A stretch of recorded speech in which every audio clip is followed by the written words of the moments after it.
after we learn all of this stuff, such as building tiny houses, doing and learning off-grid techniques such as solar, rainwater catchment, how to do gray water systems to the garden, permaculture, beekeeping, growing mushrooms on logs, like I already said, preserving food, farming as a vegan, yeah, all different types of soil building techniques, Jadam, Korean farming techniques. We plan on offering courses on all of those things on our farm. I'll talk about that in a little bit for our motivations behind things. What's up, everybody? My name is Sammy, and today I'm going to be talking about why we've decided to start a permaculture community.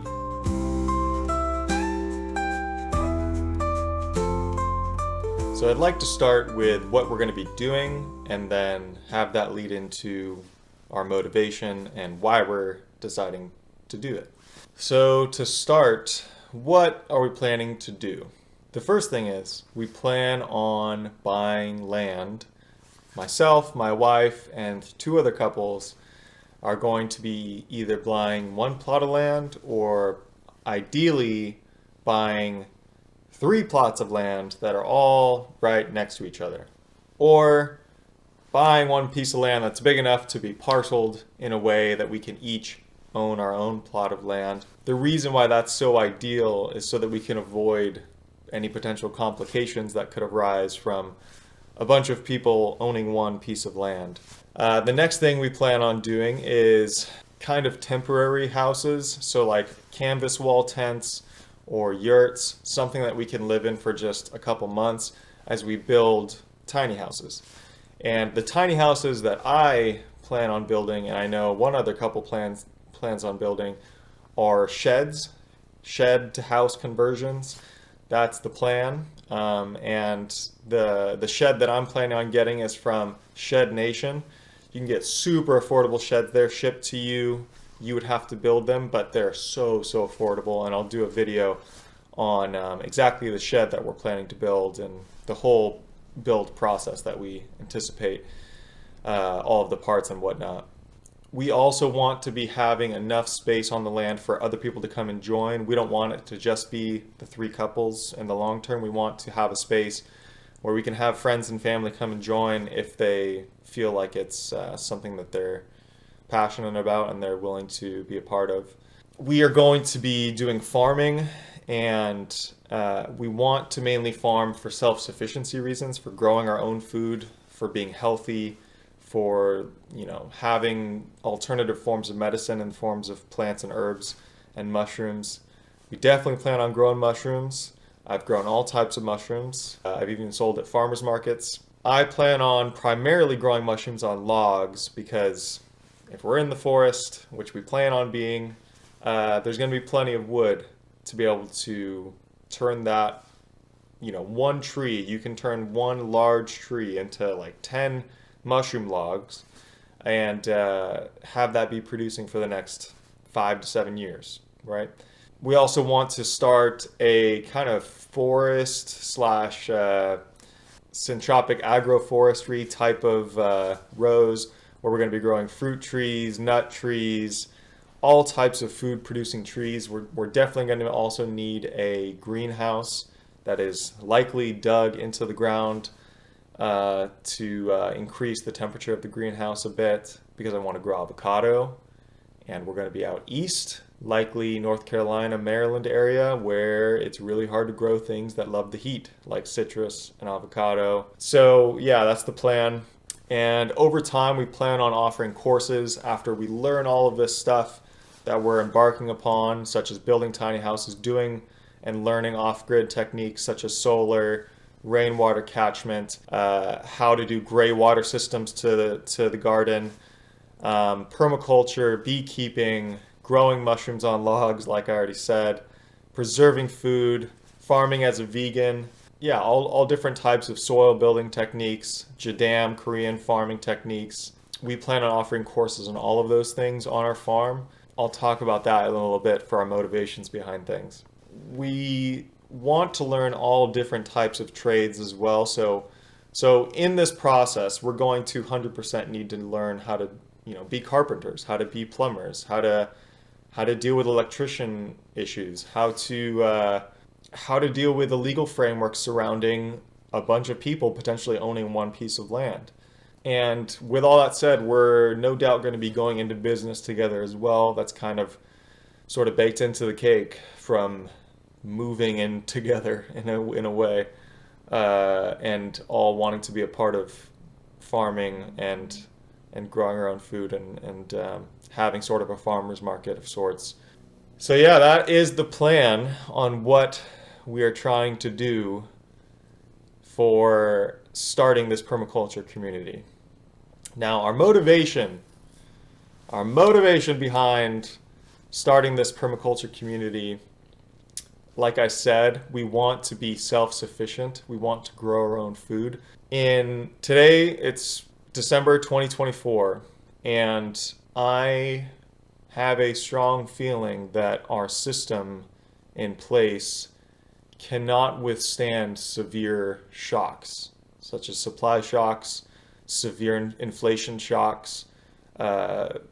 Wars are already pretty rampant throughout the world. We just haven't seen it firsthand here in the United States, but there's no question the world is not in a good, safe place right now. And that is a huge motivation for why we want to do this, because we want to protect our families and offer a place of sanctuary for people in times of distress. And we would still be doing it even if we thought that the world was in a great place, because we also feel like the system of capitalism, which I don't even think we really have that system right now. I think it's more of an oligopoly right now in the United States with corporations kind of controlling the whole show. But with the system we have in place, it is so unaffordable to live a life that has freedom and time freedom and flexibility and the ability to travel and see the world and do things that we actually want to do with our time. Right? We go to work 9 to 5 and it's exhausting. And I don't think we're meant to spend our entire lives doing things that we hate just to survive. It just sounds like the system needs to be changed. I say all of this knowing that this is not going to be for everyone. This is an incredibly difficult thing to be able to afford land and to be able to start this project. You already need to have a lot of savings. So I'm fully sympathetic to the fact that this is not something that everyone can do. But if we can get more people doing it, then we can start to make things more affordable, because we can start to become more self-sufficient and not so reliant upon the system in place. So that's a core motivation. We want to be in community, in real community, which is codependent, which is a community where people look after each other, where we have the same goals in life, where we actually want to make tangible, real, good change in this world, be in nature every single day. But going back to the freedom thing, to me it's really strange that the people who are capable of affording a mortgage for a house in the United States, especially in a place like California, which is where I grew up, to me it feels like a prison. It feels like we don't need this much stuff. We don't need to spend our entire lives trying to pay off a house so that we're stuck in a certain job that pays X amount, but that drains our soul and that doesn't amount to a great benefit in the world, just so we can survive and pay off a house. I feel like that can't be the dream. That can't be for me. Right? I know everyone's got their ideals. But with tiny house life, with more self-sufficiency, you also have way more time freedom. If you have things paid off, you don't have to worry as much about, oh no, I was just laid off, or I'm going to take a couple months off work, or I'm going to, start this new line of work because this is interesting to me, and maybe I want to have 5 different jobs. Personally, I feel like I thrive under having as many jobs as possible. I want to try so many different things, and I don't want to be stuck just doing one thing for the rest of my life just to afford to live somewhere. I want to do something with my life. So yeah, time flexibility and the ability to do any type of job that you want. Not so focused. This is a huge one. I don't want to be so obsessed over making money. I feel like this is somewhat of a sickness here, at least in California, where it's like because things are so expensive, it feels like everything is a means of making more money, when it should be the exact opposite way. Money should be the main means to an end. It should be the main one. And we've just become so flipped in this country that everything seems to be a means to that end, to getting money. And that has led to us commodifying the earth, right? Just decimating forests and factory farming, taking shortcuts with healthcare. And money, I do think, I mean, it's cliche, but I do think money is the root of all evil because it makes everything a means to that end. And we need to start seeing everything else as an end in itself and money as the means to preserving well-being, as money as a means to create flourishing. But we don't see it that way. And I am not saying that that's an easy goal or that this is something that everyone can put time into. It's a privilege to be able to focus on these things, to be able to even say, I'm going to try to start making that change and encourage others to do the same. Because you already have to be in a certain place financially to be able to even make that claim. But that is a core motivation for me, to try and spread this message of we need to change this system that we have in place, which is so obsessed over making money.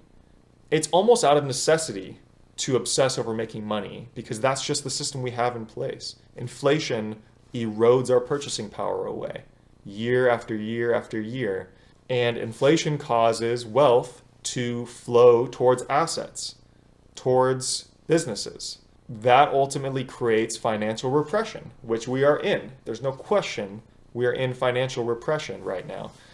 And I think if we can start to give the people more power, more say in what they do with their life, their time, their job, I think we can start making a shift away from this brokenness that we have in the United States.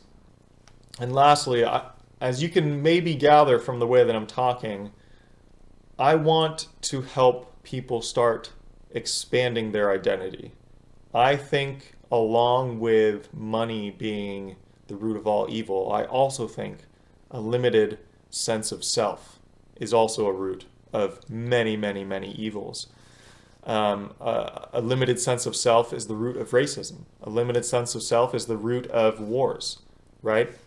You are less important than me. Your country is less important than mine. Your ethnicity is less superior than mine. That all seems to stem from a limited sense of self. It's the same thing with factory farms. 99% of the meat that is grown for consumption in the United States is from factory farms.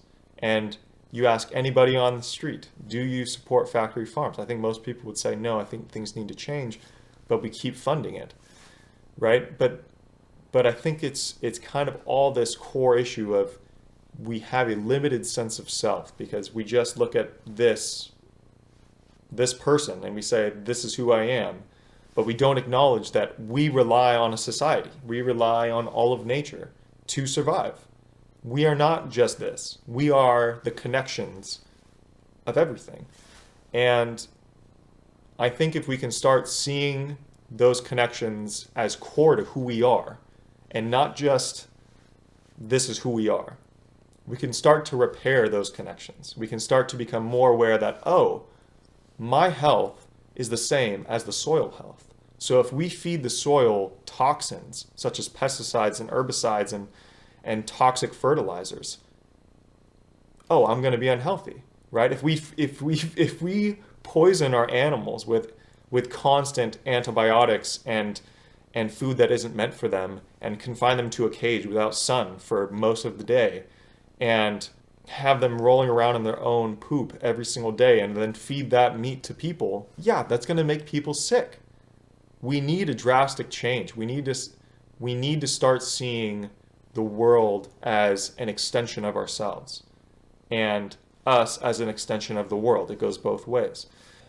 And my hope is that this effort that we're making to create a permaculture community will start a snowball effect where we can encourage other people to embark upon this same journey, that we can encourage other people to become aware of the connections between them and their environment, and to be more sympathetic to the connections.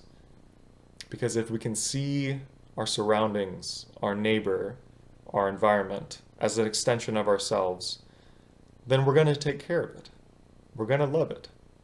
Because who wants to hate themselves? Who wants to cast blame against themselves? Who wants to go to war with themselves? It doesn't make any sense. If you've made it this far, I appreciate it. I hope you got something of value out of this and it wasn't just me rambling. And I hope that you subscribe and continue to watch us as we go on this journey of trying to learn everything under the sun as we try to build tiny homes, create a farm, and learn how to do everything along the way. We're going to be sharing it all along the way. Thank you so much. See you next time.